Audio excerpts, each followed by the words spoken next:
going to be your MC for the night. I'm so happy to see the turnout for tonight, and are you guys ready to listen to some poetry from our great Oxford student and guest speakers? Yeah!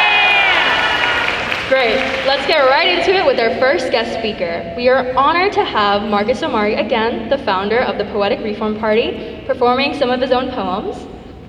Among Omari's most honored achievements is the facilitation of an on-demand poetry workshop for the Orange County Halfway Housing for Women, providing after-school poetry programming for Orange County's group home and foster youth, and writing workshops for homeless transition adults in Los Angeles. Mr. Omari has also developed and taught after-school creative writing programs for multiple school districts. Let's welcome to the stage, Marcus Omari.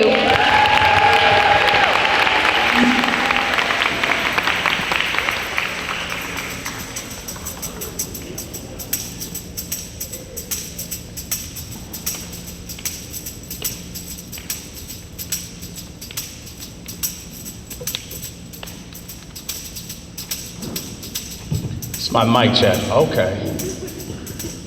Oh, how's the mic sound? Good. We're good? Oh my Lord, Lord, Lord, Lord. Oh my Lord, Lord, Lord, Lord. Oh my Lord, Lord, Lord, Lord. Mm-hmm. Mm-hmm. Mm-hmm. Y'all gotta join me. Mm-hmm. There we go. One more time. Mm-hmm. Woo! Give me some volume on that.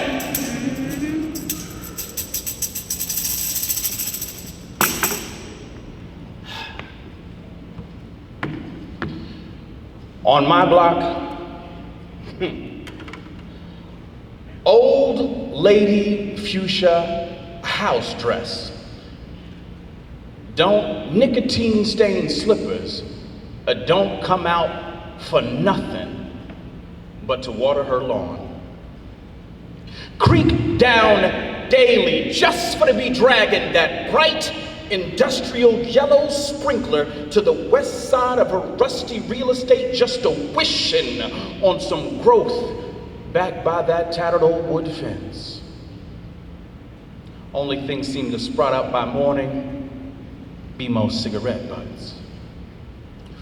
See, 14-year-old granddaughter got herself a 19-year-old boy fiend liking to bring her Marlboros and Kiwi Mad Dog round about midnight when grandmama be sleeping, mama be on the phone with new man who got Cadillac and one of them good jobs down at the auto plant. See, every early Saturday morning, old lady fuchsia house-dressed, nicotine-stained slippers, slobs Olympic prayers that hurtle like gale over plates of eggs and grits and bacon and sausage and toast, blackened toast, prayers that hurtle over that wooden fence and come crawling up into our yard while my father be out on the front porch rocking the morning paper to sleep. Prayers for her grandchild's safety, for her daughter's happiness, health for her own self, and for them children to stay the hell up out of her pecan tree. See, my father, he been mentioning more often lately how he fixing to go back there. Yeah, going back there with my Uncle Larry and plank up a new fence, low enough to the ground for to keep the dogs in, but high enough for to keep old lady fuchsia prayers on her side of the world. See, my father say he got his own home full of hope and worry to be dealing with. Ain't got no time for no silly prayers. I think it's because that sprinkler be wetting up my daddy's shed, you know, wearing on the paint. And I know for a fact that my father hates the smell of blackened toast and prayers in the morning.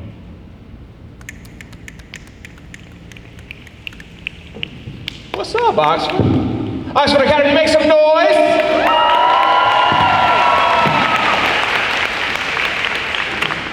If you're ready to party, say yeah. Yeah. If you're ready to party, say oh yeah. Oh yeah. Listen, my name is Omari. I'm here just to do a few poems and get out of your way.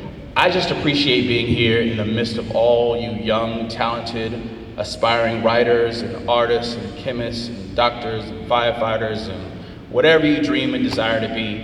My journey into who I am started off as a young age, 5th grade or so, writing poetry. It's always been a part of my life, no matter what field, no matter what industry I do, no matter what career path I take and have taken. I've always been a writer, always been a big reader, and always been a big proponent of the arts. So I'm glad that you guys are still doing this GAMSLAM. I'm glad I can be a part of it.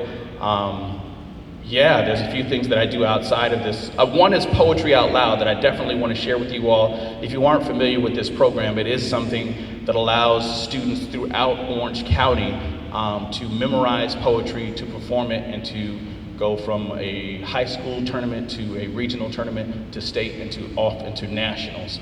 It's been tough the last 2 years with the pandemic, but I definitely want to get you that information afterwards and then get you all participating. I'm gonna get out your way with one more poem. Is that all right with you? Yeah. All right. I gotta sip some water.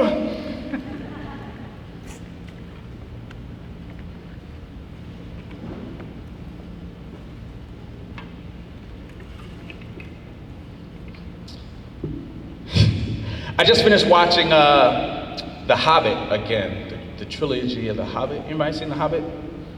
Okay, perfect. Anybody ever seen all the movies for Harry Potter?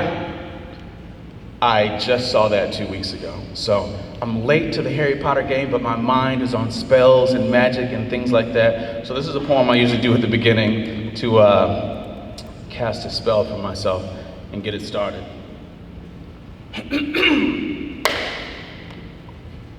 We would ask all those present to please remove your hearts before entering this bridal chamber. Slide them off like tormented slippers, silver, ruby, gold, glass, or otherwise. Shed them off like monstrous aboriginal masks, exposing eroding parietal art in winter, equinox, solstice, autumn, or otherwise. Behold them aloft like star-crossed sage, smoldering omen of Icarus, smudging out amber-faced ecliptic moons, the flamed-out benediction of the phoenix ruined, albeit blessed to fall out of favor, out of flight, out of heaven, empyrean, ether, or otherwise. Amen. Either way, amen. Snatch them back to the chronicles from whence they came. Bind them by the seat of their souls to the tear-stained precipice. Cast them deep amongst the folds of the earth to rot amongst the flesh of other stillborn demigods. Please remove your heart. Open your minds if you would. Turn back to the book on broken promises. Turn back, I say, chapter 13, verse 8. Exhale when you have it. All hail when you have it. Exhale when you have it. All hail when we have it. Shall we begin? Shall we begin? Yeah! Shall we begin with a tale of she, mahogany siren of rose-red hair, who carries a Palestinian touch?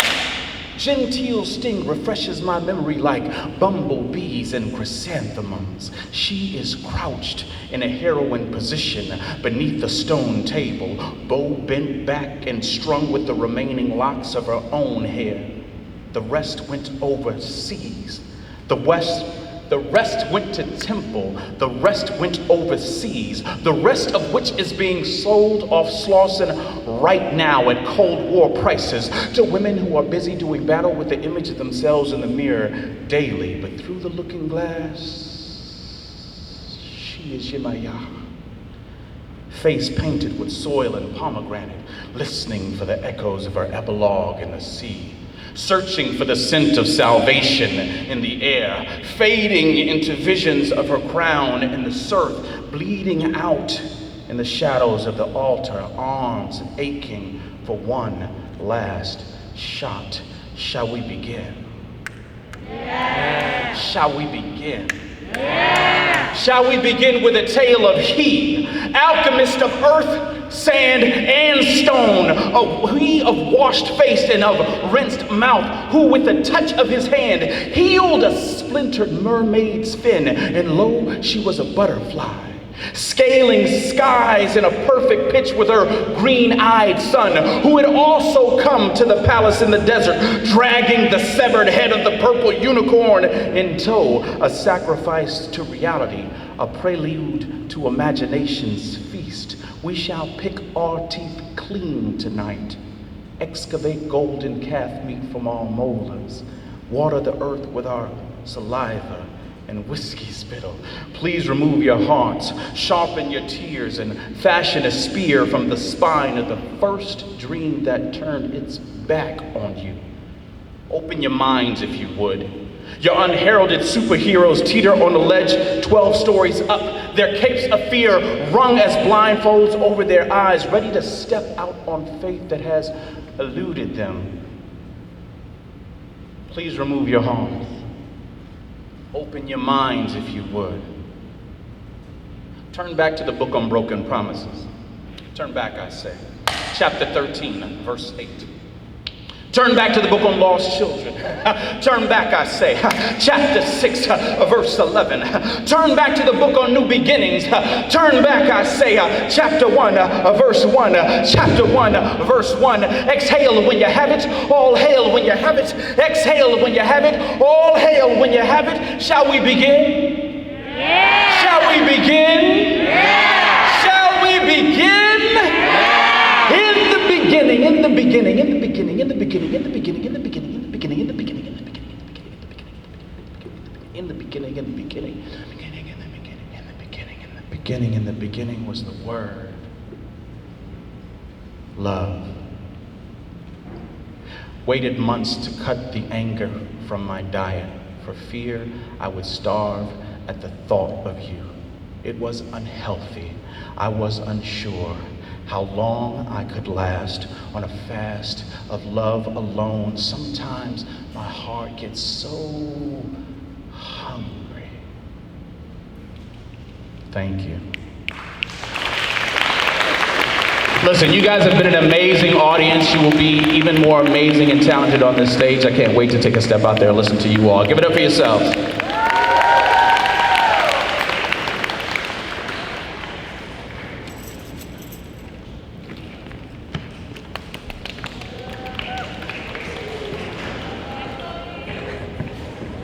Thank you, Mr. Omari. Could we have one more round of applause for his performance? Now it's time for our student performers. Let's hear it for our first performer, 8th grader Michael Pham, with his poem Homework on a topic we can all relate to, procrastination.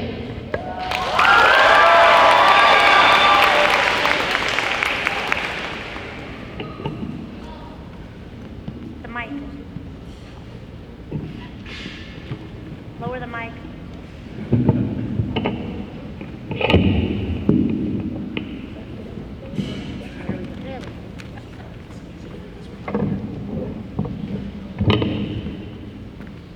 I open the door, I open my backpack, lay down my books. I get straight to studying. No procrastinating today. That is, after I shower. You know what? It's 3:37 now. I can wait until 3:40 to shower. I can eat a snack. It's 3:42 now. You know what? I'll shower, then I'll do my homework at 4 o'clock sharp. It's 4:02 now. Let's do some homework. You know what? Just to get it out of the way, I should shop for some t-shirts I like. And also browse this Wikipedia article on practical jokes. You know, it's an actual article. It's like this person's doorway filled with phone books. It's pretty fun. 4:28. Okay, but like I sleep at 10. So basically I have 5 hours to do homework. So that means I can go on YouTube and watch random commercials about like 90s fruit snacks like Gushers. 5:27. Okay, I'll look at ink cadence or something. That counts as homework, right? Wait, what? The science project's due today? Well, entropy is a scientific concept defined as randomness within a macroscopic system, meaning that there is always a slight chance for specific energy transfers to happen. meaning there's a slight chance that my homework would just do itself. So maybe I won't do homework at all today. 6:39. Maybe I shouldn't do that. Maybe I can do it. And by 10:07, the project is done. And I say to myself that I should never do that again. But then, the next day, I open the door, I open my backpack, lay down my books, I get straight to studying. No procrastinating today. But then, I start to think about the difference between red and green apples. Why the green ones were sour? In fact, what are the different types of apples? But then, I stop myself, I think. And I get back to doing my homework. And by 8:02, I've done all my homework. And while still dawdling, I feel like I'm doing it just a bit less. Thank you.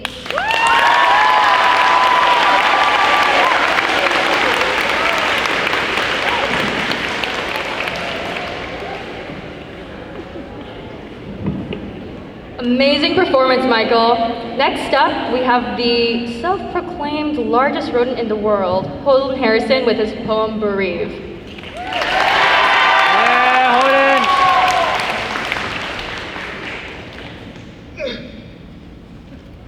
I was stumbling through your forest when I found myself a whale of an ant, blue, big, and beautiful, as buildings beaming with rust. I tried to bring him with me, but at my touch, he cussed. On me, he could smell my irreverent bloodlust. My skin has unraveled, my bones no longer claddle. My flesh dried like rocks, awaiting the wind slaughter like cattle. Leave me where I am, broken, brittle, and bitter. Again alone, once away, you slither. You stupid, arrogant rat boy, do not with me play coy, nor play with me, I am not your toy. I see through each and every one of your menial ploys. Through my gaze, he speaks of all which he is sure. May the cloth on your back pierce your fur. May your fleeing only bring you closer to who you feared you were. Wedged between two oaks, trying to see through angry hopes, I depart. Once again, I stumble upon the ant, now doubled in size, rivaling that of the trees touching the skies. He cries, oh, don't let me die, don't let me die, a failure to my hive, too weak to even stay alive. They say I'm weak, they tell me I'm weak, I am weak, I was weak from the day of my birth, and I'll be weak till I am one with the dirt. In the end, I deserve my fate, lead me to the whims of hell's gate. I try to help him once again, but he becomes a statue where he lay. A statue too large a burden to bear, a statue skin shining purple with despair, a statue too gone for even himself to care. I leave to bring him something sweet, but when I return, he lay dead at my feet, soulless and devoid of heat. No glimmering gold in my gaze, I drag myself home through merciless haze, waiting 3 nights and 3 days, until eventually I return to the ant. Now a somber shell, rotting reminder of his former self. Sitting like some stolen sugar, crawling with creatures of his own creator, I ask them, why the mastodon lies? For what he cries, pity this fool, pity this fool, pity this fool. They drone like buzzing flies. It is then that I catch the lust in their eyes, as they seethe with drool at the dead and decaying jewel. And now like living layers of fleece, they fold and find themselves in each and every of the ant's creases. Like living layers of fleece, I implore to know his plight as they entered him as a friendly parasite, or racing him entirely, bite, bite, bite, bite, bite. When they've stomached all they could, something like sympathy summons their symphonic soliloquy, speaking as one, seemingly not to me. Weakness ruled this fiend, deemed too weak by our queen, shunned by his brothers, only one left for him was the grief he indulged, till he became a bitter bulge. He found himself unreachable on this hill, where his cries grew shrill. We grieve for him still, our brother. Rivers stream from me, as deep as the ocean, as weak as my will. I sit with the ant, and together we will it.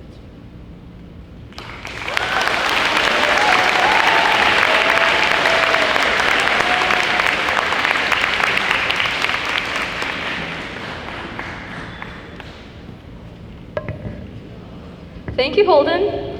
Did you guys see the ants on his face by any chance?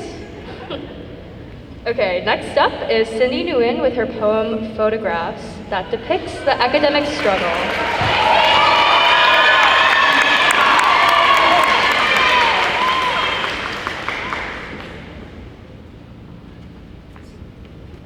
My first steps, a memory quite pleasant and the first one I could recount.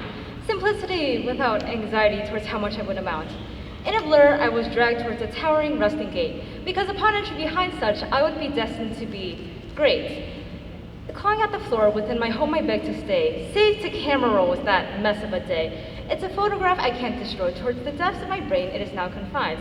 I can leave it untouched for days, months, and years, the duration is undefined, but it'll always be there for that someday. The someday where I'll look back on this moment and think, quite resigned, oh boy, what a brat I was when I had wailed and whined, but why did I worry or even try to resist? The accomplishments I held over my peers could form a literal list. Solving math problems in the blink of an eye, it was one of my best gifts. To become me academically was what my peers wished. These memories form a photo album, flip through and loop through play. How pleasant is the sense of validation I subsequently gained. Yet this pleasantry becomes a necessity on which I must sustain. Not a problem, I must have thought, because it isn't that difficult to obtain. Or so I believed. There have been A+, from which I find constant relief. Though the work got harder, I considered otherwise with unbelief. Really thought I was a genius for praises and parents who forced me to self-study. Compared myself to Einstein, Marie Curie, believing I was a prodigy. Originating from exaggerations that were simply empty, I saw a future for myself, one of an ideal fantasy. Fantasies of completing at least 24 APs. Dreams of going to Harvard, Stanford, or any prestigious university, and evidently, it was quite far from reality. Confident and conceited, I was all of the above, and others' opinions were the last things I was concerned of. Yet staring at a test, what lies before me, I'd never foresee.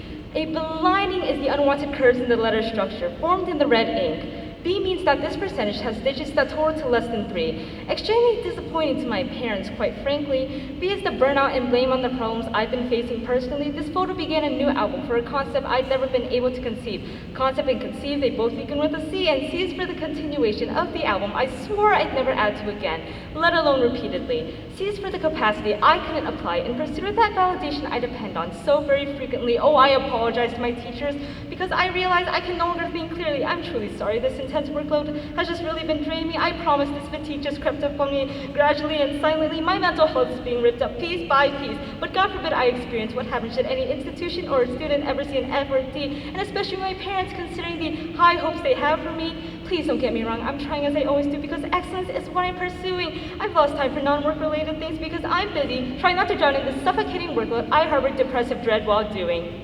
Surely the interests I enjoy can be sacrificed to meet the need of production, coming with forcing my functioning when I just can't function. Interests turn to basic necessities as I struggle to obtain even half of the 8 hours of sleep they preach, and when it comes to a point of others' awareness, such a struggle would be dismissed as being with time I had been careless. Belittled by those informed, I could laugh at this unfairness. Having to try and go to others for help was simply enough to embarrass. Because if myself as a child could see me today, she'd shake her head with absolute disdain for the energy it takes simply to face the day. For all I've done, just to achieve an A? Mom and Dad, for me you provide the belief of your constant rightness. In life, you are my guide. So answer this for me. In you my trust resides. When will I ever be satisfied? Just being able to say, I tried. Thank you.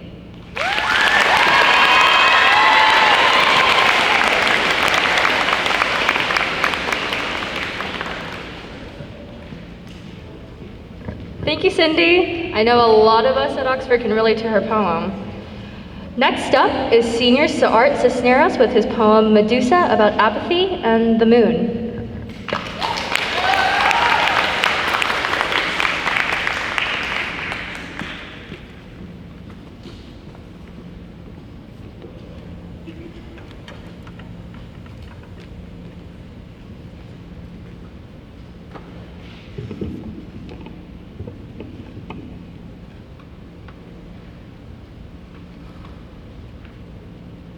Eyes that pierce the soul never fail to take their toll. A bit of tinder for their whole, no peace that lacks sufficient soul. Flowers smell so lovely with your hubby. Nose was slimy green snot, running. The sweet birds cackling as if they thought it was funny that you grimaced at the picnic spread that tasted so crummy. Purple lilacs and an assortment of white, their petals soft, like a baby white. Non-alcoholic, clearly by the smell you could always tell, and proceed to gripe. This time you hear the gnats, mosquitoes, and flies that buzz about like this and that, attempting to tame the gates of hell like Orpheus. Yes, the very same that achieved great fame. Their skin, like the surface of Jupiter, calm, makes the grass feel like soft fur. Their aroma fills this space as if it's the only place it had ever been, an intoxicating smell that makes the whole world spin. Those crystal balls polished by your hand make everything feel so foreign. The blankets made of Velcro while your shoes are made of wrapping paper. The air is made of sand and the grass is now of spam. Luminescent Medusa, ethereal body. Every time I catch your gaze, you seem to induce about a fitted folly that which leaves me with your glaze. Your arrays are portrayed and can't be explained by the nights I've spent in a haze with the look of sorrow from the days I felt betrayed or decayed. The same look that your visage doth display. It's been what feels like 10 years since I let you take control of my fears. The sun set and I sought to rest. That's when I was stricken, locked in this game of chicken, of two lovers smitten. Ram's great wings came to wring me of my kindling from the castle pulsating, and between us, it was no inconvenience. I thought it had all been burnt in the fire that so did hurt. So long ago did that fire rage, and during that stage, I was branded for my lack of carefulness at controlling the fire, and so I chose to let it retire and turn to ashes. But I now stand here today, embarrassed to say that it took the moon's glow to show me what I'd already known. A lump of ashes this blaze belies I had simply cast a guise you could very easily surmise that through some trickery of object permanence, it was easy to convince me of my own innocence. And so as a blind man in the dark, I ceased to seek the heat. So thank you to her presence, who felt the kindness to leave me presents that I could burn and warm, so that I may no longer perform.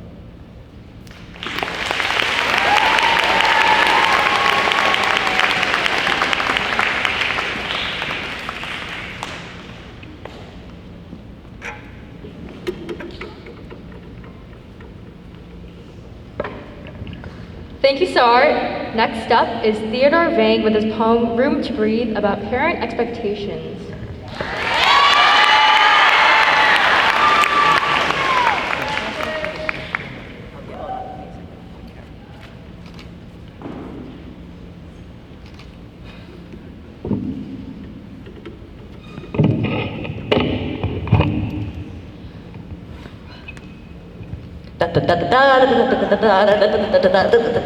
Whoa, Dad, what are you doing in here? What are you doing, son? I'm playing Just Dance, Dad. A video game. You know how those things rot your brain. Oh my God, back in my day, we didn't have video games and we turned out fine. Go do your homework. But Dad, I'm taking a break. Don't argue with me, no breaks for the weary. You know that back in my day, we didn't have video games, we turned out fine too, you know? Go do your homework, don't argue with me. Dad, I don't have homework. Then why you always tell me you're so stressed, huh? Dad, where do I even begin? I try to start off every day with a smile. Keyword, I try. It's been a little hard lately because I've been stuck being expected to run the extra mile and I haven't really found the chance to be me. And I don't mean to ever come across as disrespectful or rude. I try to stay positive, actually, looking for a more optimistic view. But it's difficult when you've gone 3 days without food, catching up with what you expect me to do. What's that, you ask? Every test, every class, every extra course that I've been put into, the million sports I played to make me grow, it's like you want this stick of a person to look like bodybuilders do. I'm really doing my best, but if I'm going to be honest, I'm kind of screwed.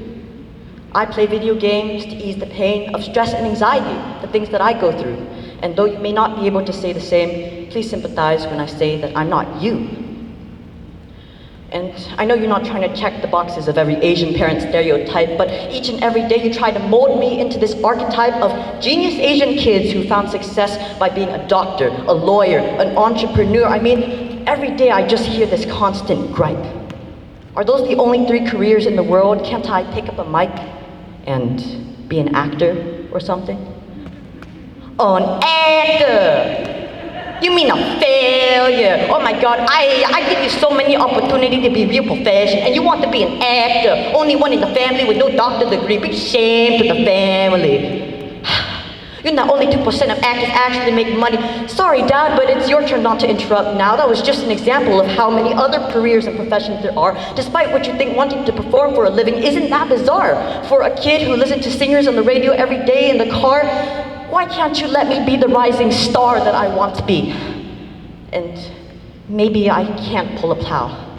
Maybe I can't even do that traditional bow.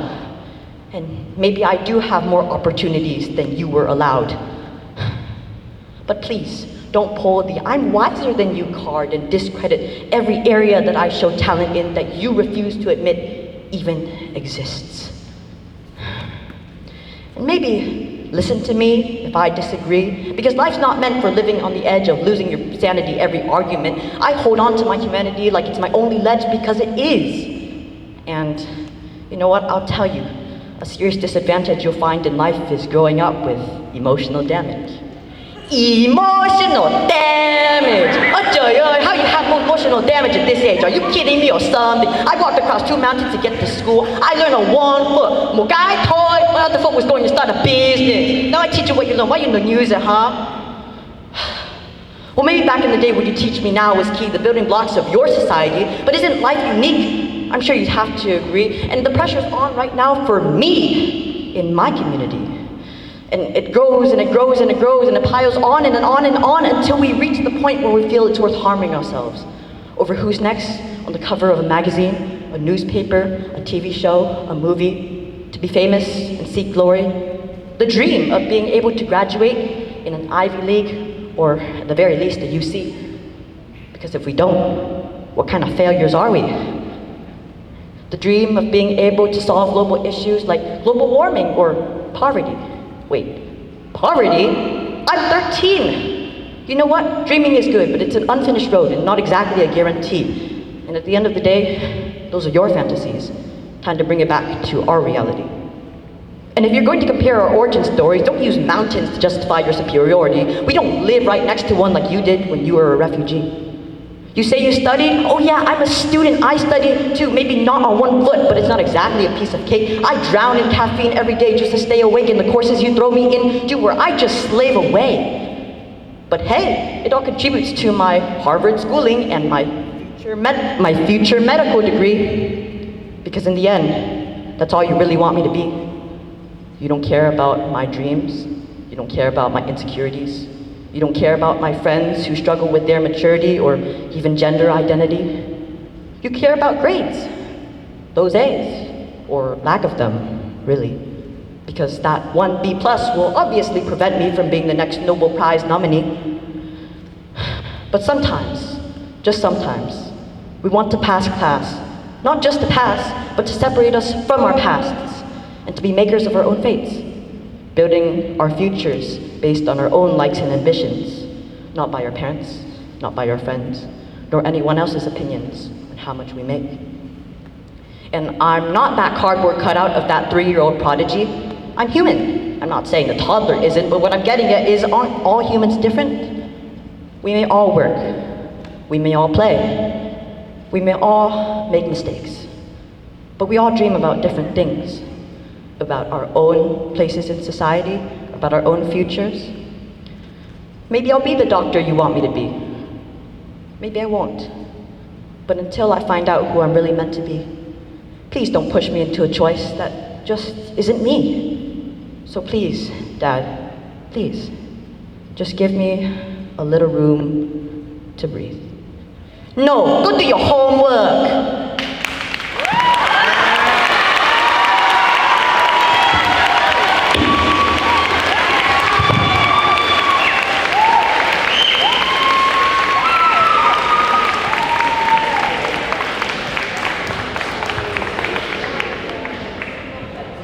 Incredible job, Theodore.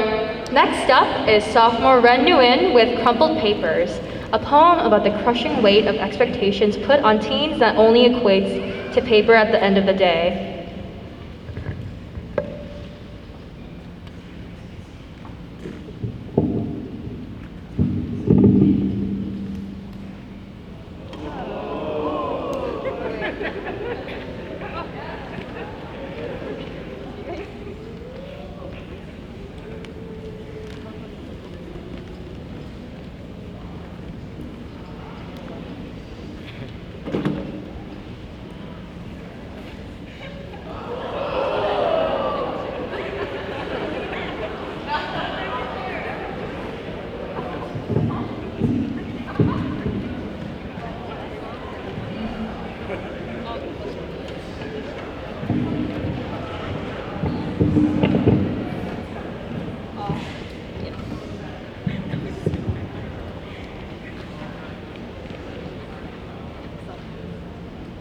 So much to do.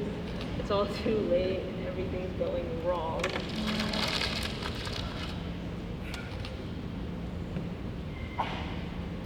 Why is it that when you're a teen, you're expected to know what life means?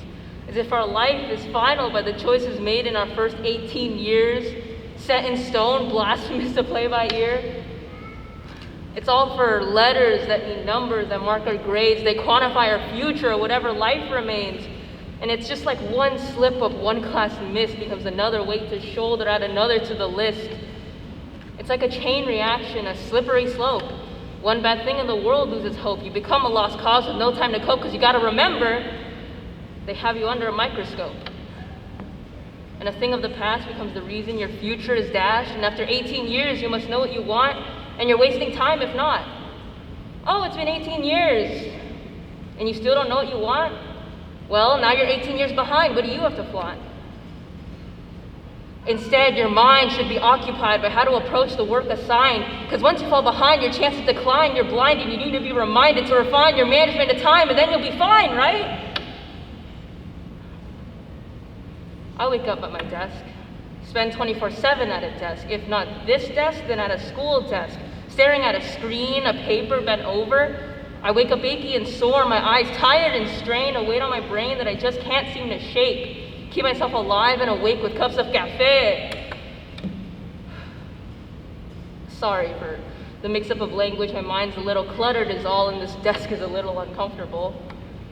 But I can't touch my bed, because as soon as I touch my bed, all my lack of sleep will catch up to me. And then I'd miss my alarm, sleep into the night. Who knows when I'd wake up, who knows how it'd feel to catch some Z's, but that could never be me because I'm too busy earning A's. There's no breaks, right? Come on, focus, keep your eyes on the prize. Don't procrastinate, you gotta add more to your plate. Find your pace, keep up your pace, don't stop your pace because no time for breaks. And it'll all pay off after 18 years. Well, actually, keep up that pace in college too, and all of this is to build up your habits for work as well. Gosh, it just feels like an ocean wave crashing over and over again. Like, is there any time where the water ends?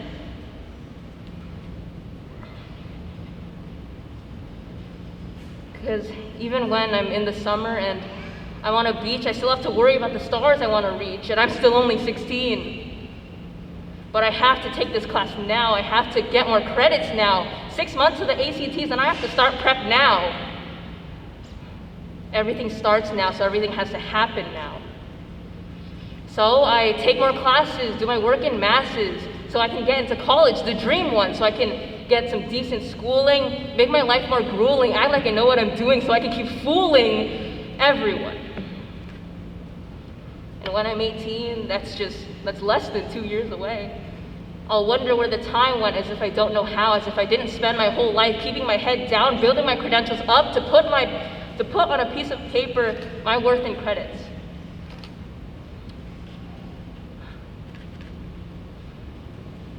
Kept my head down, eyes stuck to my feet, keep me rooted in the ground. No looking up at the sky, my head never allowed in the clouds. Following my parents' dream as the gifted, glorious, golden youngest child. So maybe I'll make like a machine, keep my life clean, and make it pristine, and make it all to succeed, because that's what life means. And then I'll be happy. It's a funny concept, really. It's always, once you succeeded, then you can be happy, and that's not even a guarantee. It's never once you're happy, then you've succeeded.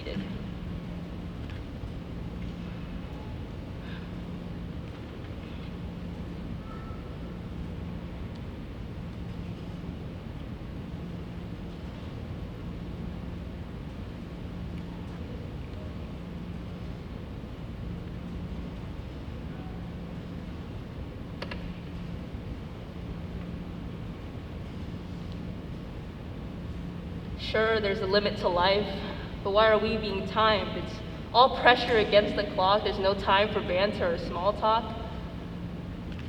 Just get to the point, the serious stuff. Yes, it'll be hard, but that's life, it's rough. And sure, that's true, but it just feels invalidating. Like, why do we have to keep grinding, doing something we're hating? It's all for a promise of happiness, yet the future just seems like tackiness. Like we suffer now just to suffer more, hold a heavy load now just to carry more than you ever did before. Life becomes work, my life isn't mine. Get ready in the morning, put on a brave face and say that you're better than fine. But it'll all pay off in retirement. That's when I can actually rest and take a break. Give myself the dream life that's what? 40 years away? I don't even know if I'll make it to then at this rate. But I have to prove that I graduated with a piece of paper. And when I'm finding a job, I'm reduced to a list, a paper to compare. My whole life recorded on paper. Everything for pieces of paper, no memories for pieces of paper.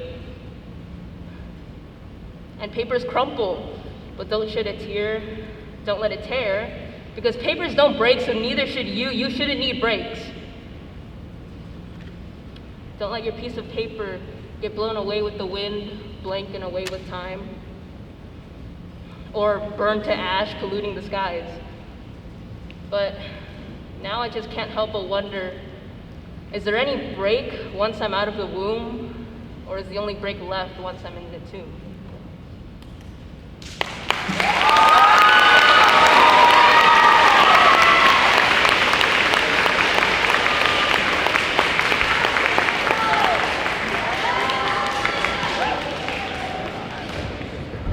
Thank you, Ren. Next on the mic is freshman Nicole Thach with her poem Cookies as Men, about what the Girl Scout cookies would be like if they were personified as men.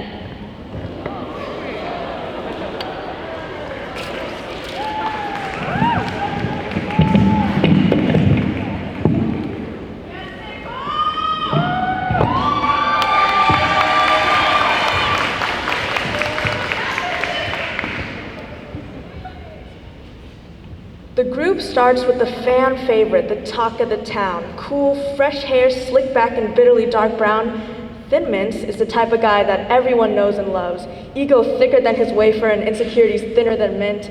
Chewing gum in class, feet kicked up, head leaned back. A man of sophistication, sass in class, turning heads wherever he passed. I mean, every girl in school wished she could get a taste of that awesome chocolate flavor. Moving on, now Lemonades is a simple man, blonde hair, toothy smile, and concerningly tan. Basically, in simple words, just to break it down for you, Lemonades is your average man who lives in Southern California.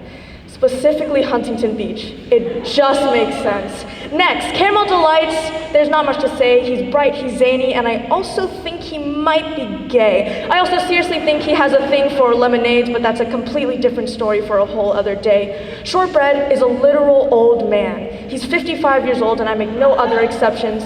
Not only did his last marriage fail, but so does his texting, because the way he texts is the same as a formal email. Commas and everything. Shortbread's got graying hair that sheds from his head. He's definitely short on the looks, but high in the bread. Trust me, from Thin Mints to Lemonades to Peanut Butter Patty, Shortbread is definitely the guy for you if you're looking for a sugar directing the conversation forward. Let's talk about Peanut Butter Patty. Now, Peanut Butter Patty is the nicest guy ever. He's humorous, a bundle of joy, life of the party, but not very clever. You see, he's got a bright smile, but he's anything but bright. I mean, seriously, I don't think that guy knows his left from his right.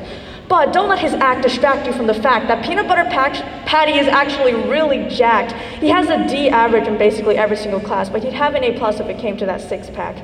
Peanut Butter Sandwich is a rather strange guy. He's introverted, reserved, and a little bit shy. He's basically Peanut Butter Patty if he were antisocial and dry. You see, Peanut Butter Sandwich doesn't have many friends. He sits in the corner at lunch, picking at his finger ends, playing pretend with the people in his head. He's got sandy hair that shags over his eyes, glasses sticky with sweat. He's the quietest kid in the grade, but his presence still feels like a threat. Now, last but not least, we have caramel, gluten-free chocolate chip. The one that literally no one knows. Did you guys know this was a cookie? Also, they cost $1 more than the rest for some reason. I don't know, it's weird. Girl Scouts are weird, man. Anyways, caramel chocolate chip.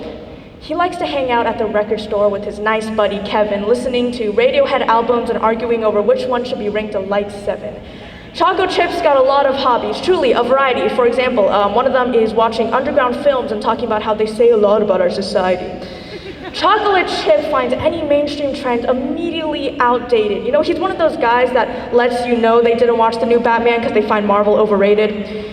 Now with Chocolate Chip, I get it. He's cute, he's intelligent, he's cool, but if you want to stay on good terms with him, you have to follow one simple rule. Never, ever wear a Nirvana t-shirt around him. That's the biggest thing you can do wrong, because if you wear a Nirvana shirt, he can and will ask you to name 5 songs, or else you're a poser, you idiot! Okay. So there you have it. My poem about cookies as men, a sentence I never thought I'd say, but then again, I spent more time on this poem than I do on my English essays. Sorry, Mr. Hodges. Listen, everyone look at me. You have to make me a promise. So the next time you see someone eating a box of Girl Scout cookies, grab them, look them in the eye, and say, hey, that cookie you're eating, I know exactly what he'd act like if he were a guy. Thank you.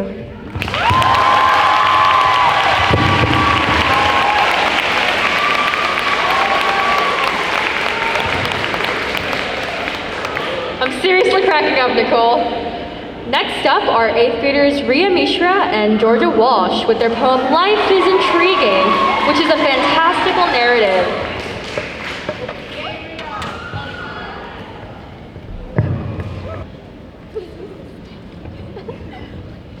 Are we good?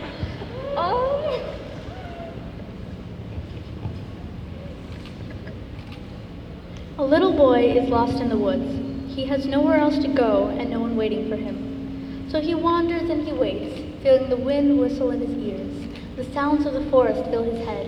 He can't ignore it, so he stays vigilant instead. The grass tickles his bare feet, and he feels the sharp blades poke at him with a familiar softness. In and out, day and night. He thinks of all he wants and all he wishes for, the hopes and dreams he's created here over passing seasons as he's lived without fear. After time has flown and the boy has grown, the trees begin to worry. Their leafy branches stretch out to him. They reach and tell him he wanders in vain. They tell him to settle. They tell him to find himself rather than pick petals. They tell him to take a chance and sturdy his stance because this is a temporary circumstance. So the boy perches on the edge of a rock, and he considers the tree's words with much thought. However, this angers the trees. They see him ignoring their advice and continuing to ponder when it's time for him to wander. They push him out of the forest with much force. He tumbles out, being thrust back into the world. The poor child, unknowing of how he has been drowned, paralyzed on the ground, pain surging through the shoulder on which he landed. Frightened, he lays. The familiar shards of grass prick his back, however this time without the softness they carried before. His heart throbbed in his throat, his palms were dripping with moisture, his breath came out staggered and harsh. His plan for life is ruined. Curiosity has failed him. He can't expect anything anymore. There are only questions left, no answers. The world left him lonely. He lived in a forest where he made a family consisting of only himself. When he's back, the world has changed too much. All he sees is the sun making its way over the ocean. Rays of sunlight shining through, lighting up the waters and illuminating the blue. So he sits down again, and he thinks. He thinks of all he missed in the forest. He missed oceans, beaches, and sand. He missed the piercing rays of the sun, tearing apart his illusions, leading him into a waiting reality. He realizes that he wants to spend his life with the light and sea, living in what's really there and finally free.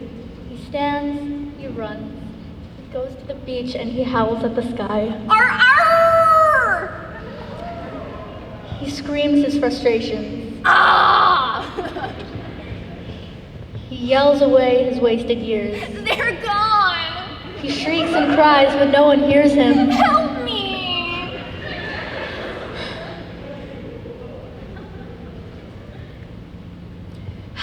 His eyes open. He sees his loneliness. He travels, searching for civilization, searching for something meaningful to brighten his existence, looking and looking, finally on the right track. A man set free from the branches' reach. A man set free into society. The sanctious music of the forest has left him long ago. Thank you.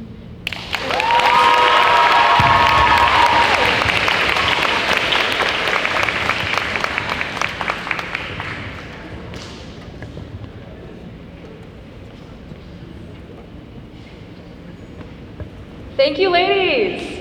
And for our final performer before the first intermission is Natalie Littler with her poem, Songs About Climate Change.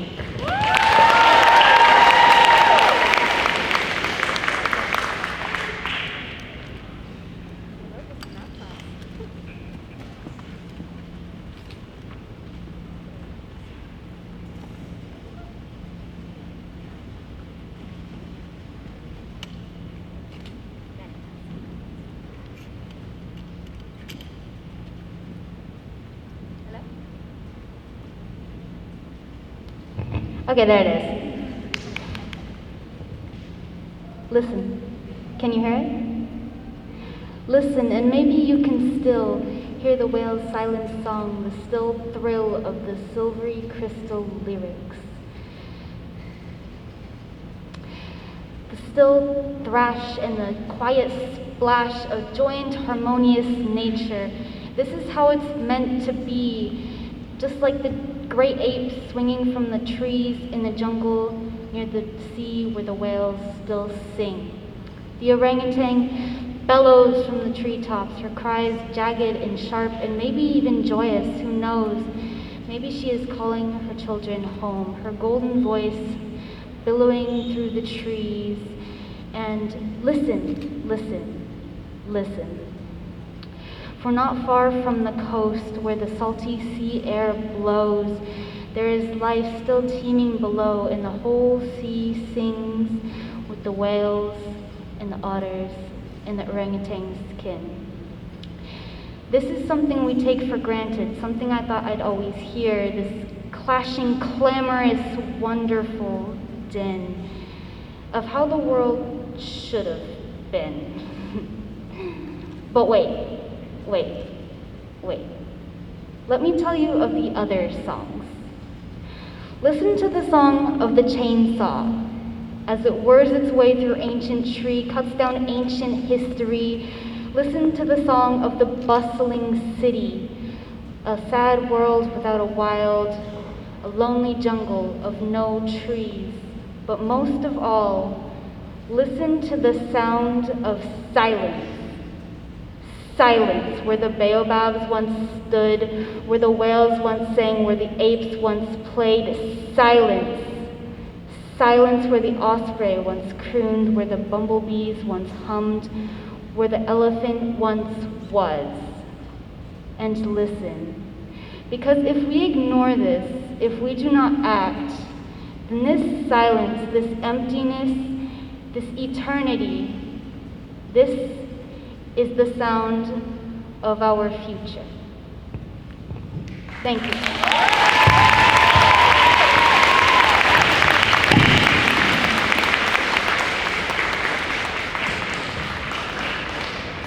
Thank you, Natalie. Let's have a round of applause for our first dance.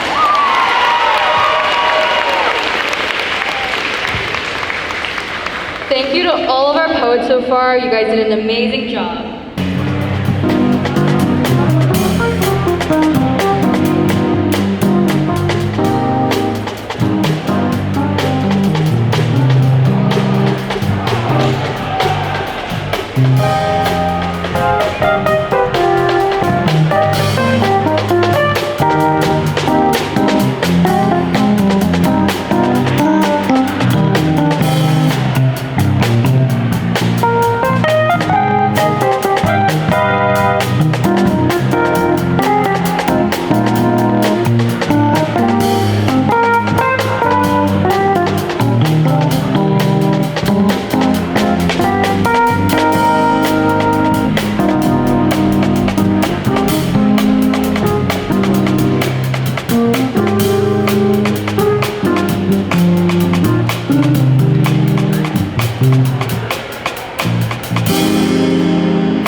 We made that up on the spot.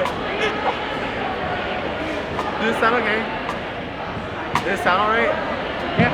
No, we just did that on the spot.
starting our second act now. We hope that you guys were able to enjoy that break and get something to munch on before we start the second half of GAMSLAM. And even though the intermission has ended, we have one last treat in store. We are proud to introduce Kenny Lee, a former Gamut staff and Oxford alumni. He is currently a student at Pitzer College and won the People's Choice Award vote for GAMSLAM 2019. Without further ado, please give a warm welcome to our guest performer, Kenny Lee.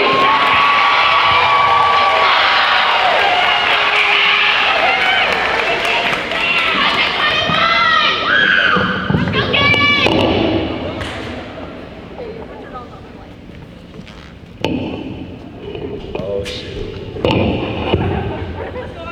I got this. Hello, can everyone hear me okay? Awesome. So, after I introduce my poem, it's called Luck, Prosperity, and Longevity. It's about Phước Lập Tha, which is the Asian garden mall in Little Saigon. Hopefully everyone here knows what it is because everyone here is from here. And it's also about the Vietnam War, sorry, okay. I'm 10, walking in Little Saigon with mom. Passed by Mr. Old Man, crouching down with hands behind his back. Miss Old Woman gripping a shopping cart. Teenage lovers reminiscing on a date at the center of Vietnam, America, a mall. Phước Lập Tha. In English, I know it as a mall, but Google breaks the barrier of language to an earth.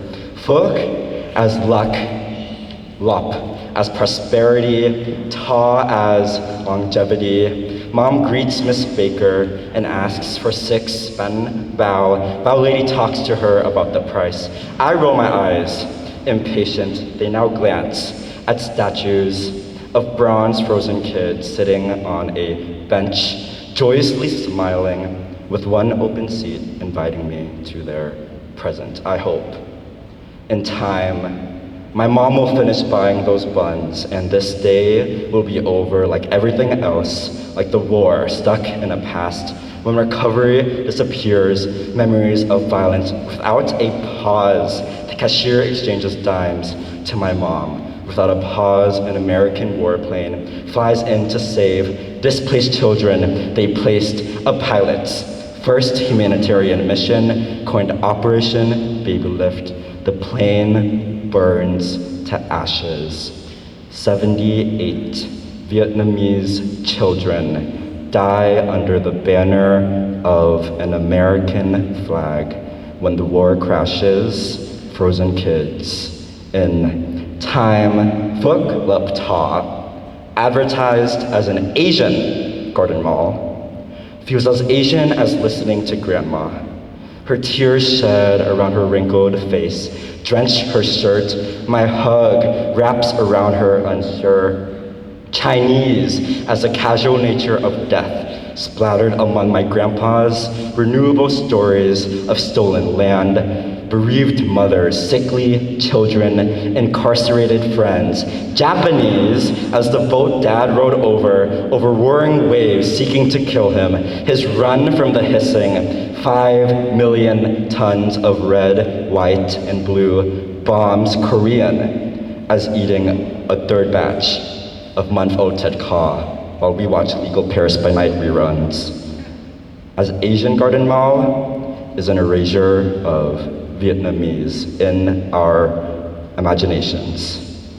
The refugee visage passively exists as an object, recipients of the American gift that is luck, prosperity, longevity. Refugees saved sought refuge in a country of benevolence instead of fled from militarization into the same country of aggression. I've learned some new words in college. Cold War Orientalism, cultural hegemony, structures of feeling, and I've relearned some old ones. Dumb white people.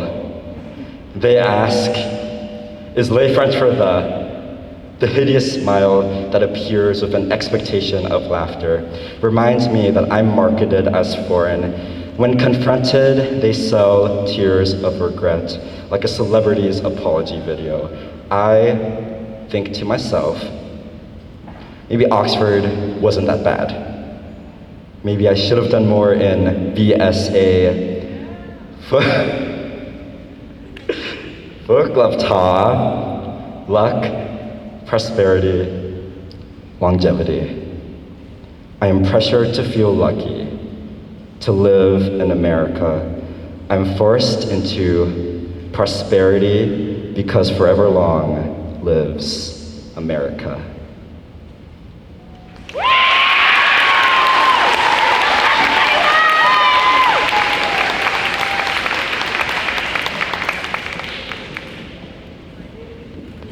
Thank you so much for that performance, Kenny. Now, to begin the second act, let's welcome sophomore Muneeb Khan to the stage with his poem, From the Mixed Up Files of Me, where sometimes love can hurt.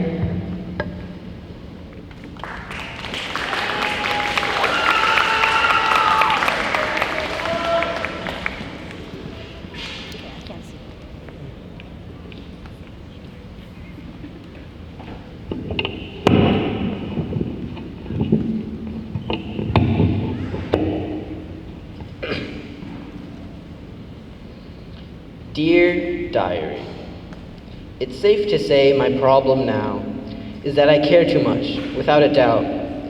I think that's why people don't have a heart.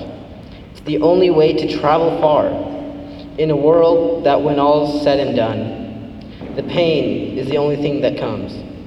Indifference is the only key we have to help the pain ease. We carry our burdens wherever we go. And for people like me, that's all we know. Because the moment that we start to care, pain emerges from its lair. No one ever said life was fair. It lures you in with candy and sweets. Then it pulls you and your blood starts to freeze. Fear, regret, loss, pain. The hole in your heart makes you wonder what you gained.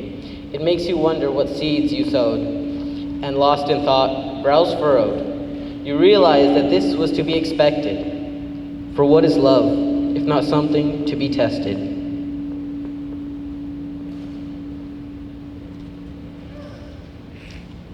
That can't be love, can it? Because love is pain, fear is your friend, anguish is the thing that takes over your head. Love is pain, fear is your friend. Emotions going to overdrive, turn on the fans. Love is pain, fear is your friend. Your heart is overheating and your brain is nearly dead. Ignore that thought. There's millions of us just like you, living in a world that's more black than blue. We search all around just to see that there's more pain to be found. We live in the dark silence, pain and fear are our friends. We mask the fear and violence, hoping that it will end. Yeah, I like that thought better. But my world is crumbling. This dystopia is all I get. The only thing I hear now is the rumbling. Pain won't let go of my chest. Burdened me with expectations, thinking I could take it. Didn't care if I made it. They just wanted me to be perfect. I'm broken, everything's been shattered. I think I should have spoken back when it really mattered. They wanted me to be the best. They forgot about all the rest. They tried to live vicariously through me. I'm here to tell you, I want them. I want to be free. Time to hit the kill switch. Reset my brain to before I ripped off the bandage that covered my flaw. Go back to a better time, a better place, from a time held dear, a better place from a time held dear to an unburdened heart that has never felt fear. Time to open up my eyes, time to wake up and realize when I look past the hate, when I look past the fear, look past the comparisons to my peers, look past the yells, look past the screams, look past the questioning of my very being. When I look past the darkness, look past the tears, when I look past the desire to end it here, in the end, all that matters is I still care. Thank you.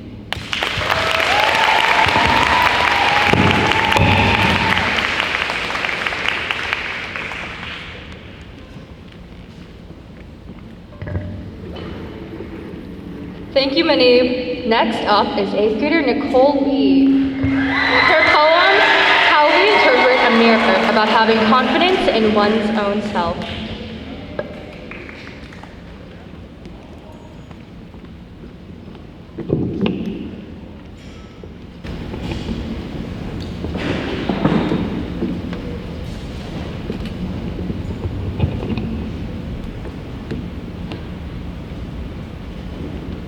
Mirror on the wall, who is the prettiest, most beautiful one of all?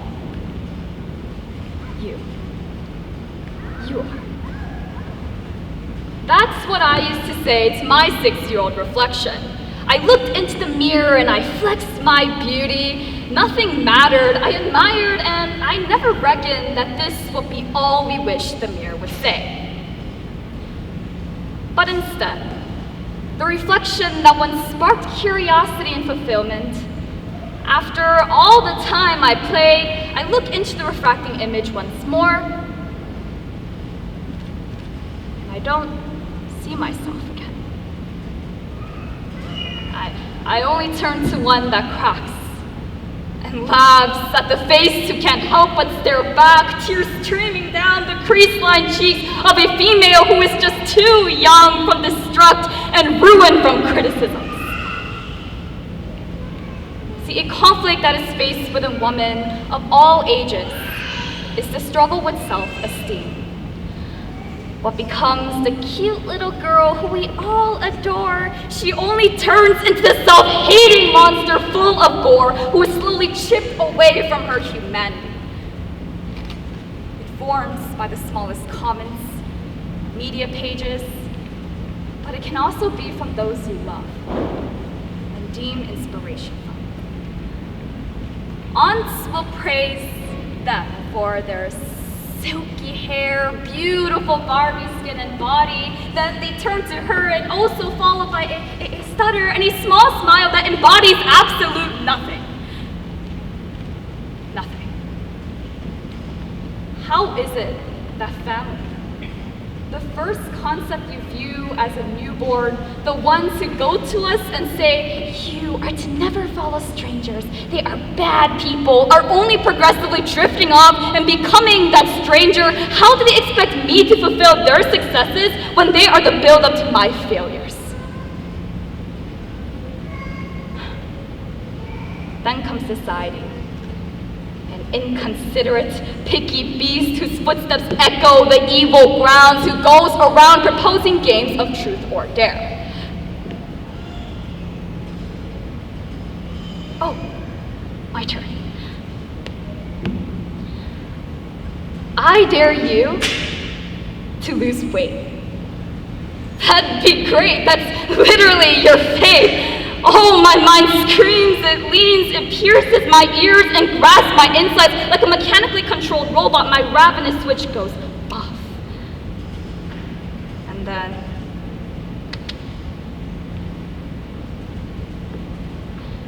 I look in disgust at my forced meals and, oh God, why is it so hard to just be happy with myself? It's like the goals and achievements that I set for myself, they lightened up my eyes like fireflies shining through the vast forest. But then they suddenly dim and die as they go meaningless. This cruel mind of ours is one that stays, and it doesn't escape simply because we wish it away, away, away. Please just go away. This mind is an amazing, beautiful thing that we need to cherish. But when we overestimate ourselves, its purpose is not happiness. That is what's wrong. That is what causes the drop in confidence and uprises sadness. When we try to enjoy ourselves, we believe we need to achieve that young feeling once more. But that is not what a mirror is for. A mirror is only growth. Remember that we are still growing to be fighters who can teach the future about patience, being gracious, and most of all, how to avoid the phases of forgetting the beauty inside. As we all crave validation, we must seek to love ourselves first. So, to be present here, let's do this once more.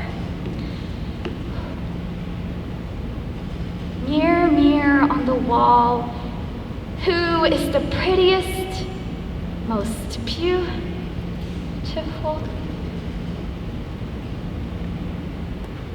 No. Forget it. Forget this mirror. Of course it's me. It's you. It's us. We are the beauty. So stop making efforts to search for it.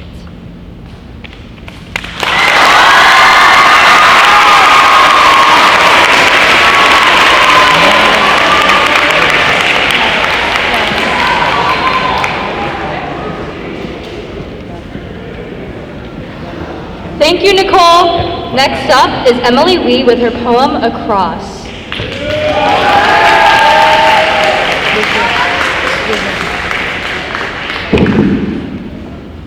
Sunset or rise, the time is marked, birth to end, born to start.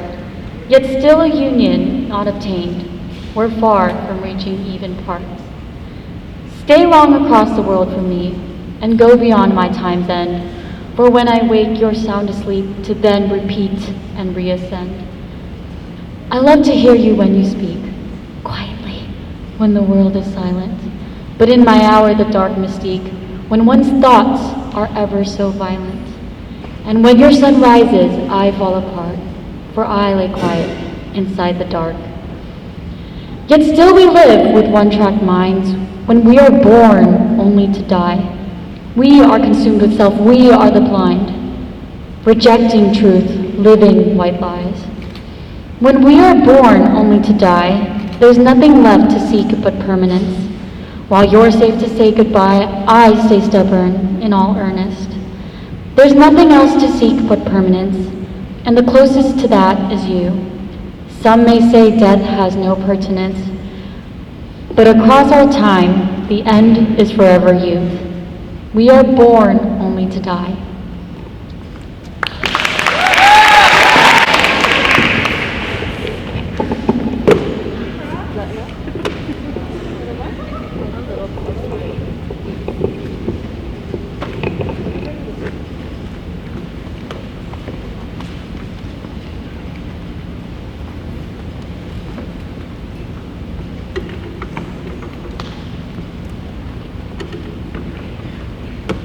This is to assert dominance.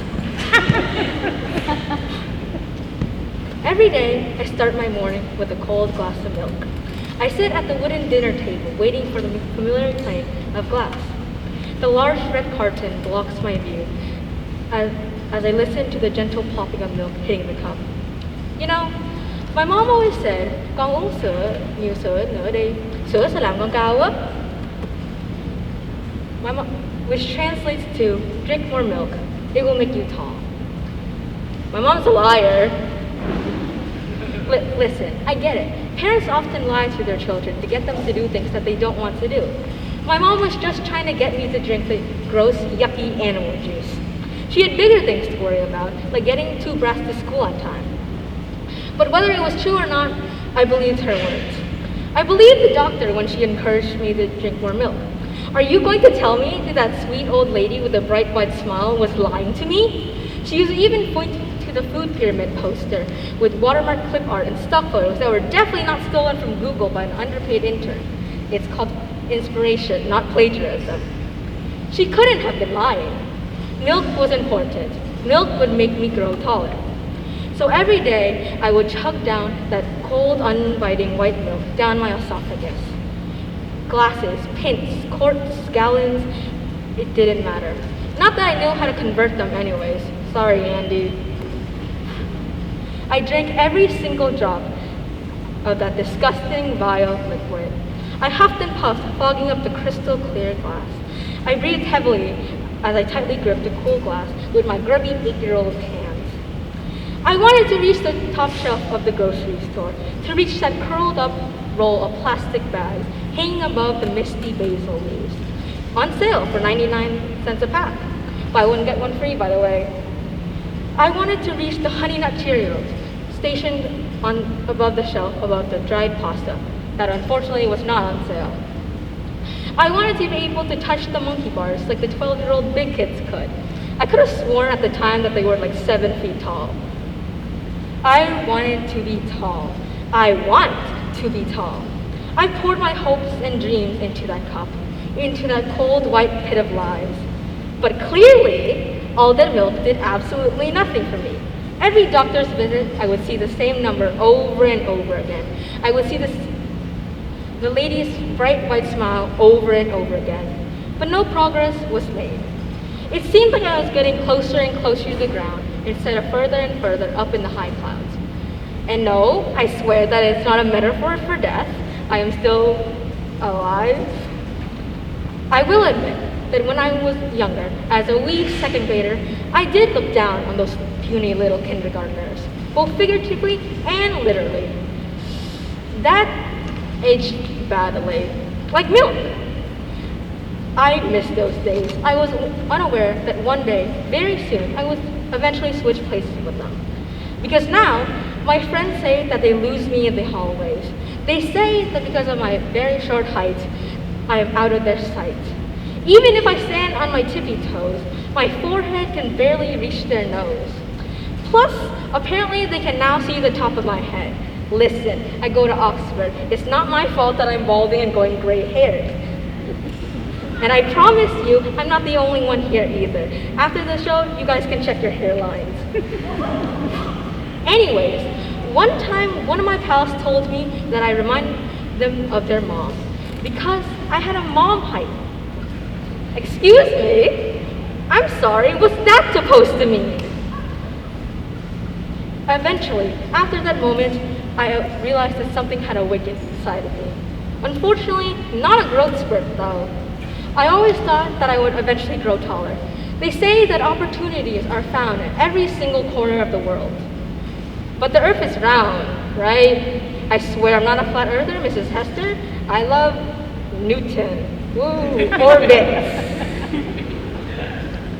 Thus, after realizing that all my hopes and dreams were a lost cause, eventually I gave up. Eventually I stopped drinking this cow's milk. It was gross, disgusting, and musty anyways. Eventually, I stopped constantly measuring my height. The number was never going to increase anyways. Eventually, I stopped worrying about my height because life's too short for that anyways. That's a lie, by the way. I'm still waiting for my growth spurt. It will come eventually, right? Please?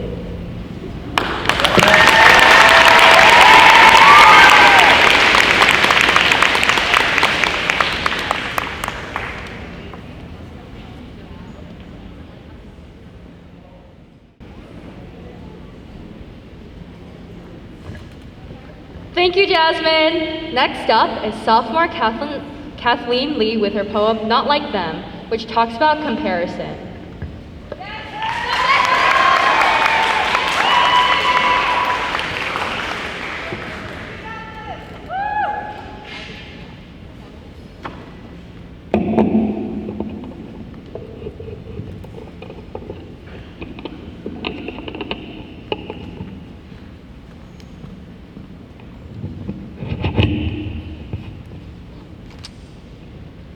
Still don't know what I want to be, since I don't really even know me. And no, you don't know me either. 16 years on this earth and probably over 60 times. Do I hide something? I don't even know who I am, so can you really say you do? My childhood was the start of never being good enough. But being the oldest child meant smiling and acting tough.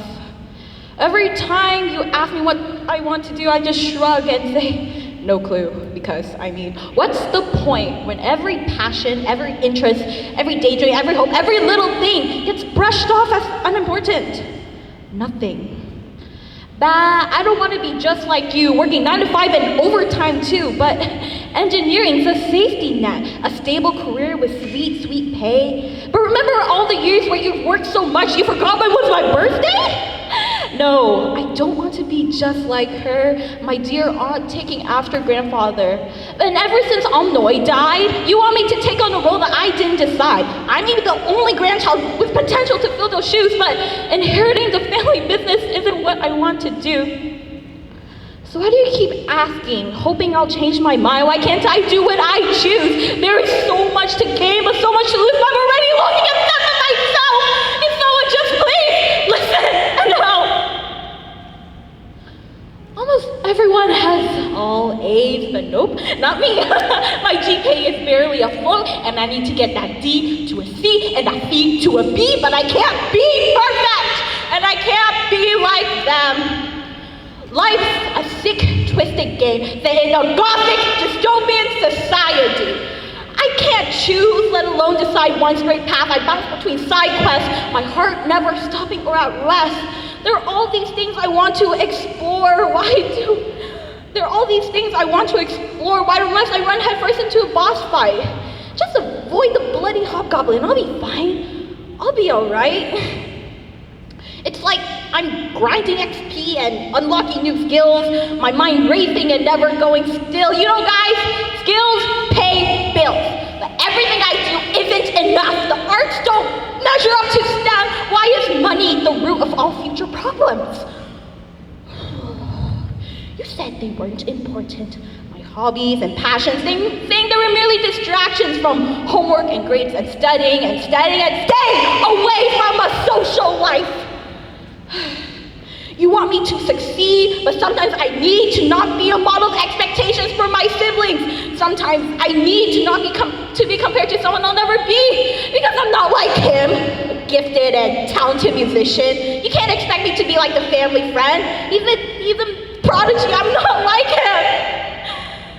Sure, I love music, but I don't want to spend 2 hours every day practicing, burnt out and going crazy. Is it crazy to have these wisps of ideas form in my head as my head is in the clouds? I have dreams and passions and so many ideas, but burnout scares me. Burnout killed my grades, my work habits. I mean, what happened to the student who could work for 6 hours straight and without caffeine? What happened to the ambitious girl who aced every test, top of the class, one of the best? What happened to the young scholar who's now sleeping in Mr. Royal's English class? I am not the ideal child, student, or friend I should be, but worst of all, even if I am not like them, I can't be the best version of me. Thank you.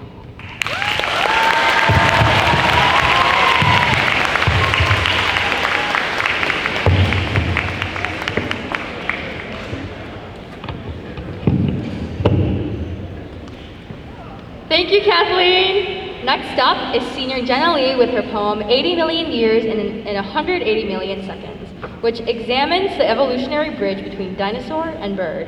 Yeah, Jenna!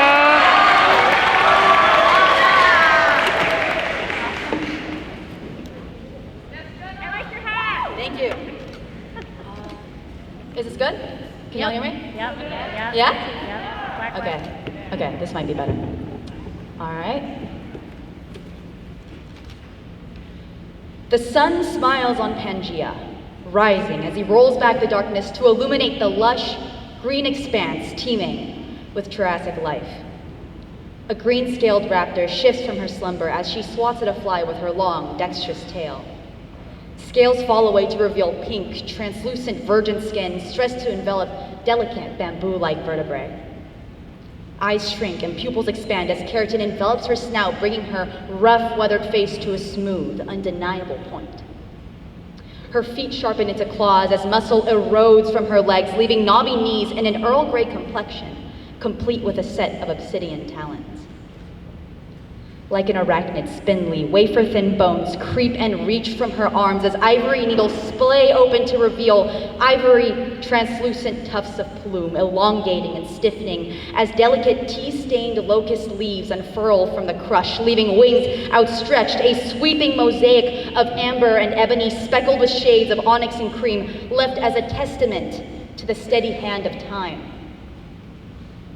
feathers sculpted by 80 million years of soaring through powder skies and coal-soaked nights set ablaze by the heat of the same unchanging flight. Coagulated marrow drains from bone, leaving brittle, hollow cavities, shifting the center of gravity and rendering the impossible possible. Her gossamer frame quivers as she gingerly raises her wings and lurches forth with talons outstretched, daring to challenge reality itself. And so she takes the cerulean sky, waltzing parallel to the tilt of the earth. At the outset, she stumbles like a newborn child, incapacitated by the wind's tug of war. But she quickly compensates, body pitching with the current, with eyes slowly lifting to meet the heavens, batting her lashes as she flirts with the laws of physics. Her wingtips trace along the Champagne coast, fringed with the effervescent froth of sea foam, leaving a glistening, milky trail drawing her towards the radiant sun. His pull's magnetic, leaving her defenseless against his allure as white-hot beams of light shoot between her feathers, wax rippling as it melts from polyester quills, parting to reveal aluminum bones in a mahogany spine, splintering as her body twists in two. She claws and swipes at the sky in vain as gravity reclaims yet another one of its subjects. The ocean's maw widens to bear rows of serrated teeth as the concrete current rises to engulf her body, silently slamming into the earth's surface, limbs shattering as the sea swallows her whole. The sun weeps as he hunches over Laurasia, cupping the bird's motionless frame with smoldering hands, her heart reduced to a gelatin pulp, evaporating as he grasps at what's left. Less than a romance, more than a fling, briefly touched by dinosaur love. Too much of a good thing is never a good thing, because a good thing is never enough. Thank you.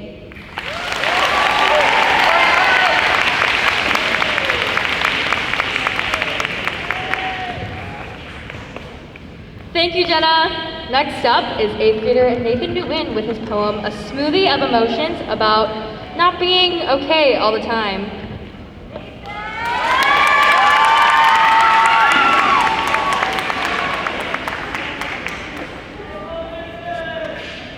Turn on the lights.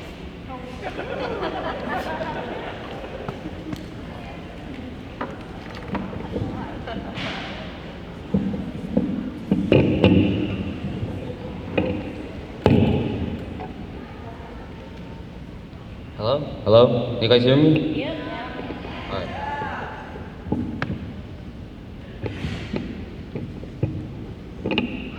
Alright, so before I get started, I just want to tell you guys that I tried to dress up as a smoothie and not like Patrick Star. Just keep that in mind. Alright. How are you guys feeling today? Alright. Are you guys feeling okay today? Oh, okay. Well, alright, I'll start my poem. Why am I not okay? How do you become okay? How do you define okay? These two letters are two letters that I don't have in my vocabulary. Two letters that I can't seem to feel. Two letters that I wish to feel. Two letters that other people think I am, but I'm really not. And I'm like a smoothie of emotions.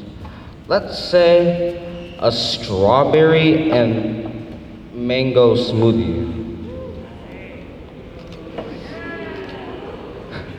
And if you tasted my smoothie, you might taste the sweet strawberries, the shy peanut butter, the cold, merciless ice, the fruity mango, the spoiled milk, the kind yogurt, the occasional orange that doesn't belong, or the mysterious, unpopular secret ingredient. I'll be honest with you, the secret ingredient is SpongeBob SquarePants Go-Gurt. Pretty good. And every morning before school, I drink this smoothie of emotions down.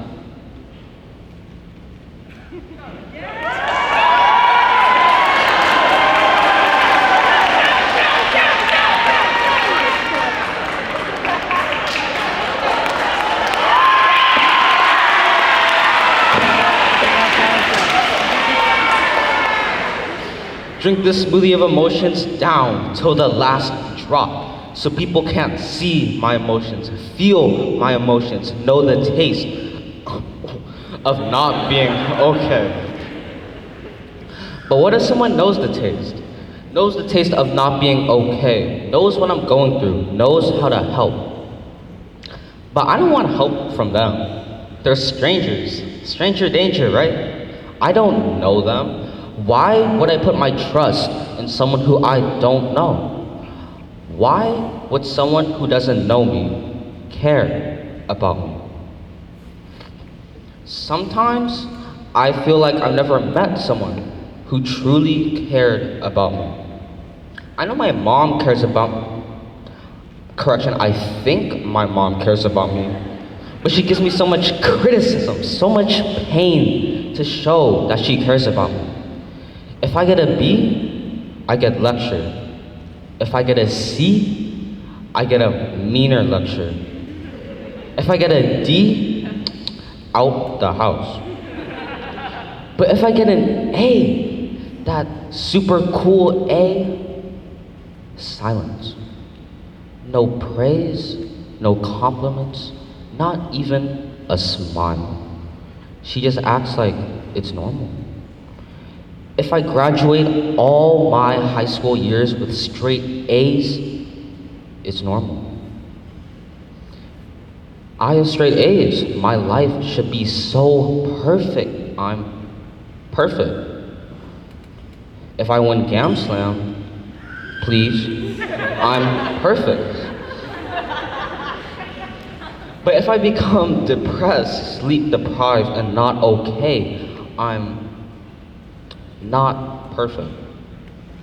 I thought family was the place that you should run away to for help, not the place that makes you seek help.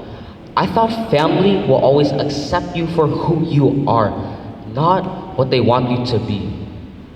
I thought family was your friend. But I guess I was wrong. After all, if you search up the definition of a family on Google, it says a group of parents and children living together, not a group of parents and children that care about each other. And if my family were a smoothie of emotions,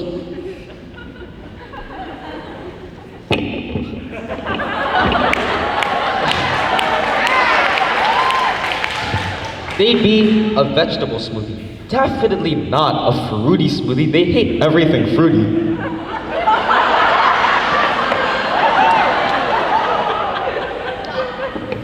Vegetable smoothies are icky, disgusting, downright horrible. But they're supposed to be good for you.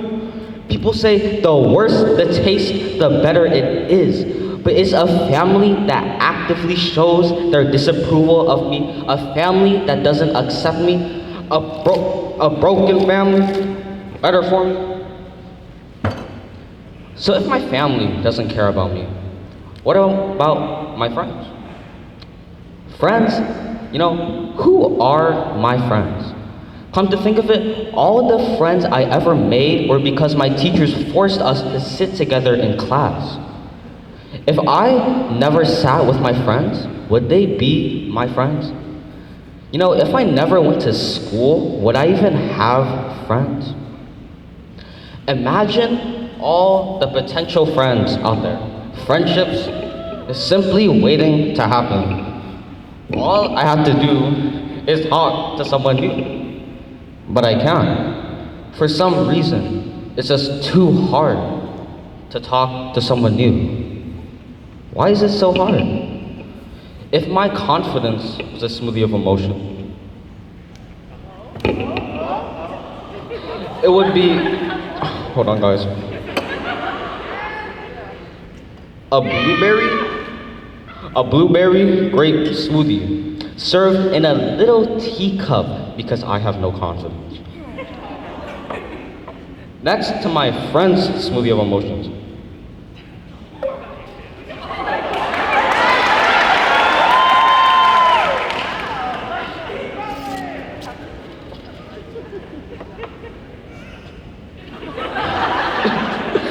my friend's smoothie of emotions would be, let's say, a jackfruit, durian, and blackberry smoothie. Fruits that aren't exactly popular, but are actually pretty good when you taste them. I don't taste my friends, by the way, just to be clear. My friends taste horrible.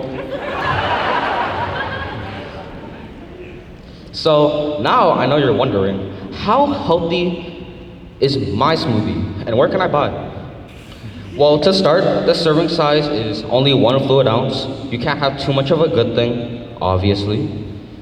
As for the nutrition facts, I have 90% kindness, 1% toxic, a fluctuating value of sadness, 100% teenage angst, and 1000% hotness.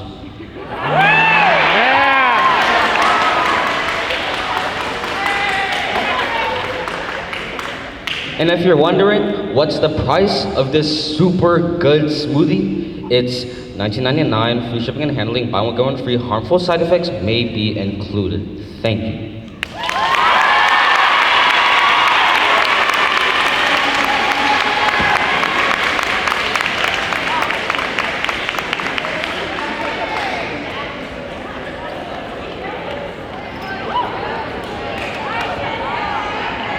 Do you guys want to try Nathan's smoothie? I think so too. Thank you, Nathan. To conclude our student performers for tonight, I know, we're sad to go. We have senior Jillian Aguiling with their poem, Time to Choose, about finding their journey throughout life and the career they should chase after. Yeah, Jillian!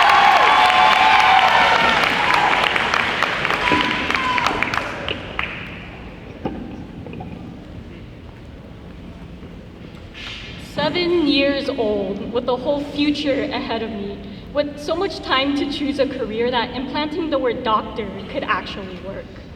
Maybe I could cure cancer, like Mr. V said. I'd go to Stanford, I'd study whatever doctors study. I mean, sounds pretty easy with all the time I have left.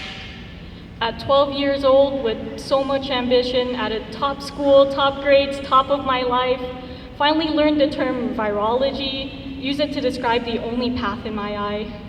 14 years old, honors biology. Okay, so I actually did pass the class, but being labeled as a gifted kid in elementary means frustration whenever a concept jumps your head. So maybe I'd go with psychology instead. I mean, so many therapists have touched my life, gotten me through times that would have been hard otherwise, so I'd like to give back. Then again, maybe not, so I stay stuck in my thoughts, dragging through mud, looking for some direction, thinking about the impression that others have left. Just don't be a nurse, my mom said, and I took it to heart. She spent years of her life in a career she didn't want. And sure, my dad is a definition of success, but his whole day is spent typing behind a desk. And then the realization, I want to be a teacher. And yes, it actually did come just like that, and it makes sense. But it just feels like what I'm not supposed to do. Like I was destined for something greater, like I should use my gifts for better, like I should still be a doctor.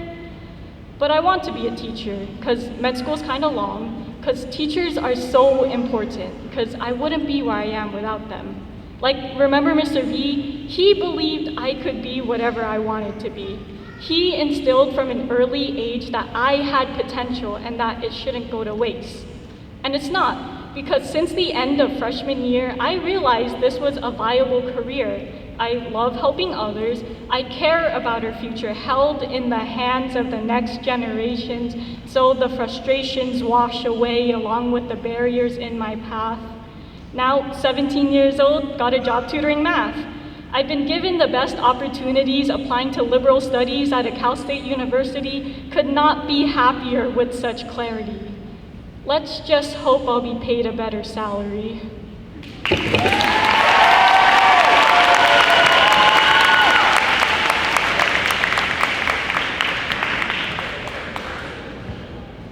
Thank you, Jillian.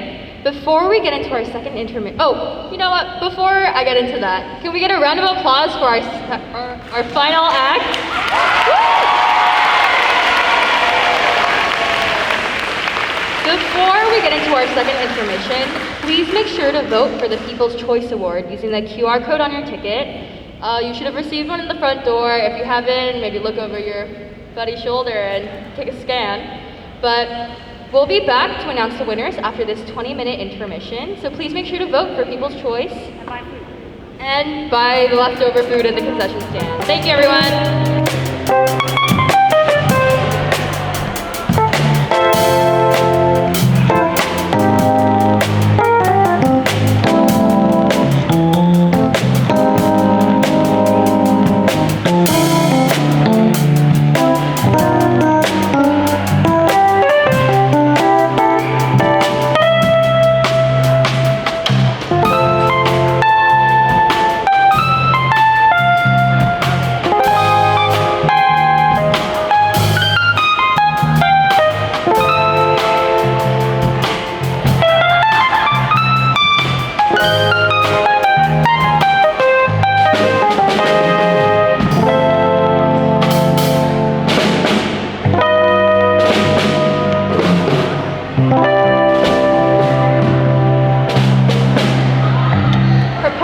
Titled Slam!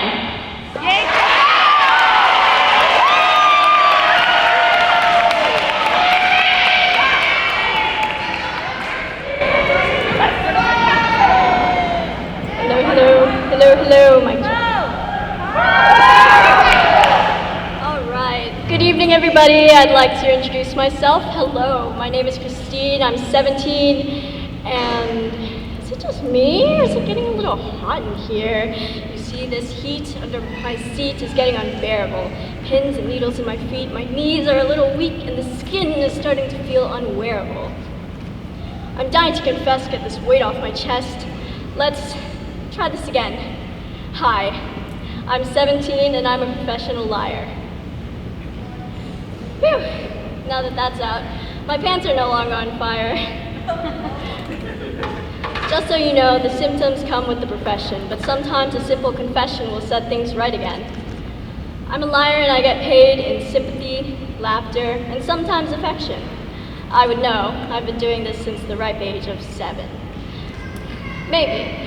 You see, sometimes rhymes need lies and I need to minimize my presence because they take emotional damage each time someone manages to make eye contact with me. So I'd rather be a liar than an outlier. I paint lies for a living, and the biggest masterpiece, the greatest lie, is an amalgamation of untrue brushstrokes across the canvas that is me. I pretend I'm the straight-laced, straight-A student like I've always been perfect. Straight-faced, straightforward, down to business straight away. Damn straight, I don't need a straight edge to keep on the straight and narrow. But really, I could use some arrows because I haven't got a clue how to come clean at this point with who I am. The paint's dried on my hands and it's not coming off because I'm too scared to scrub it away. I've yet to say a word, but a fish doesn't need syllables to pretend to be a bird. I feel like a liar in the flourish of my handwriting, the extra swoops of my F's and D's, the long-reaching curves of my G's and Y's. Why am I still reaching for an unattainable ideal? I feel like a liar in the way that I dress. Long poofy sleeves, high-waisted waistlines. Maybe they're not a waist, as if they make me prettier than I really am. I feel like a liar in the way I don't wear my correction lenses the night before because I've grown far too attached to the way these frames draw attention away from my eyes as if my eyes could betray me any moment. And now you know why I take emotional damage each time I manage to make eye contact.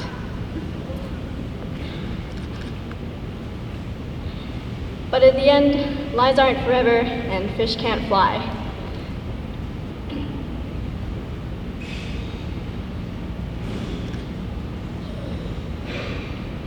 And the truth is that the truth is hard enough that sometimes I'd rather sit in obedient silence, breathless silence. They're watching you, so smile and take it, silence. As a liar, I know firsthand, sometimes the truth is a beast of a thing. It takes courage to sing honesty. And tonight, I have witnessed 17 young poets stand where I stand and wrangle it into submission. In addition to have done it so gracefully, dauntlessly, sometimes the truth is a beautiful thing. Now I know why we call it a poetry slam, because these poets walk up on stage and slam their words on the table, hand of cards face up for the whole world to see. So proud of their truth that their passion lights a blazing fire hot enough to inspire myself, a liar, to retire, to choose honesty and relish in the feeling of being free. It's a poetry slam, and at poetry slams, your words are our music. Your truth is our mirror. I surely don't need to make it any clearer how brave you have to be to bare your heart to a sea of strangers. And that's why we're here tonight. We are here to celebrate smoothies and mirrors and dreams and love, even if it hurts, and the fact that we are all born to die, so let's make life a little more lively, a little more daring by bearing our truths to the world. Life is a little too short for lies, so let's not deny the truth any further. Let's rejoice in the name of honesty and the reformers who audibly seek to mold the world around us. So, let's have one more round of applause for our performers.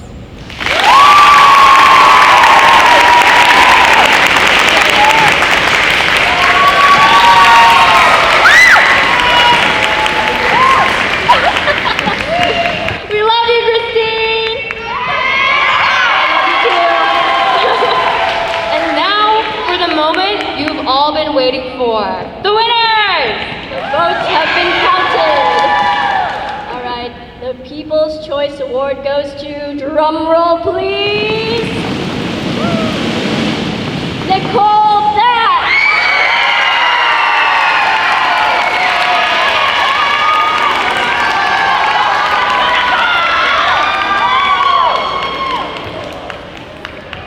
And now for our top 3 winners. In third place, drum roll please, SaArt Cisneros.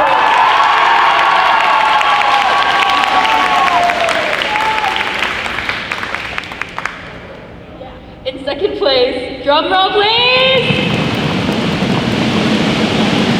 Nicole Lee.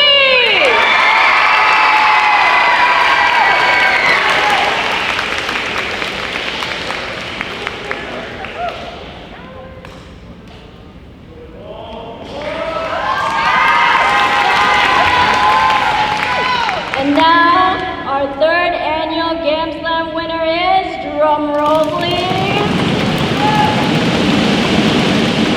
Nathan Nguyen.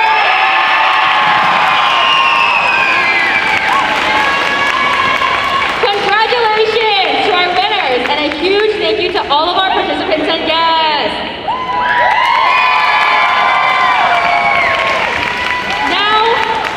Let's do one more round of applause for our winners!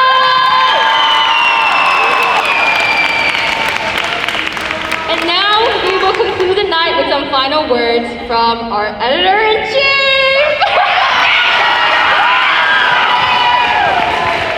All right, so before we end the night, we would like to say a thank you to a special someone who has made this night. We definitely would not have been able to host this event without their help. And we really appreciate everything they've done for us, all the frustrations they put up with, and everything that they do for us as a staff. I think that we would not be here without them. So thank you, Ms. Galvan.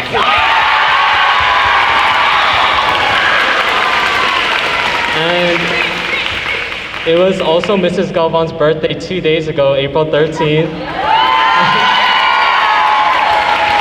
So if we could sing happy birthday to Miss Galvan on the count of 3, 3, 2, 1. Happy birthday to you.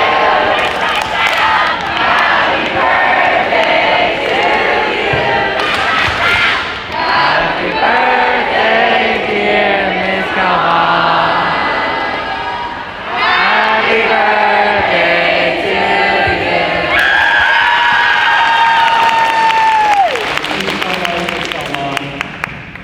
Now we would like to say thanks for everyone who came and for our audience for being such good listeners. So thank you guys. And we would like to say some final things before we conclude the night. Thank you to our judges, Mrs. Ippolito,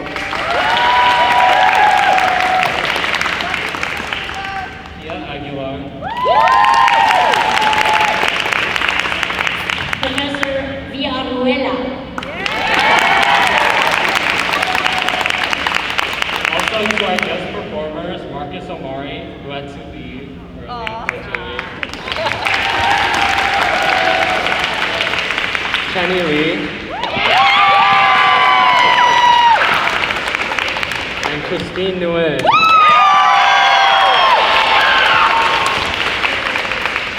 And finally, our jazz band.